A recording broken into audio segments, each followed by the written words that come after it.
अगर रुपया ऐसे भाई मिल जाए तो हम पैसा लेके करब का करब भैया अच्छा ज्यादा रुपया ऐसे भाई मिल गई उहे काफी बा हम पैसा लेके करब खाली हमरा से बात अच्छा ज्यादा ही पैसा ले लेबा तो कि मुहना चोली हमार कि मुहना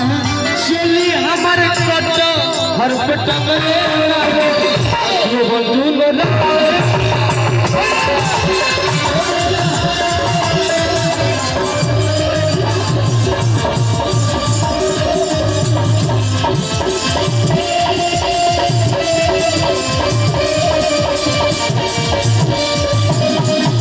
बीरबल भैया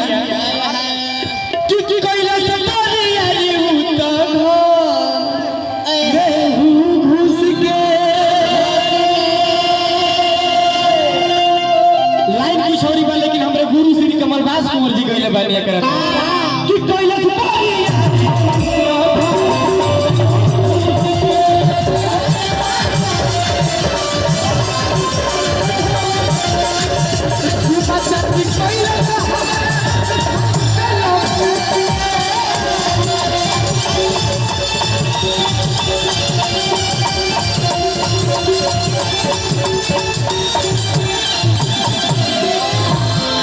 हमारे गुरु भाई है यहाँ का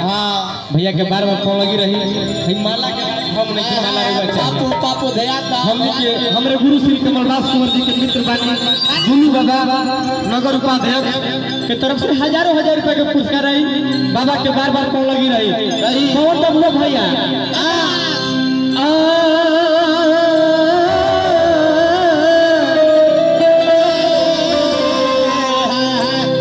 स्टार के हाथे माला भी लगेला भैया तो हमनियों के मन में बढ़ जाला भैया तनी रहुआ आई नहीं रहुआ माला देके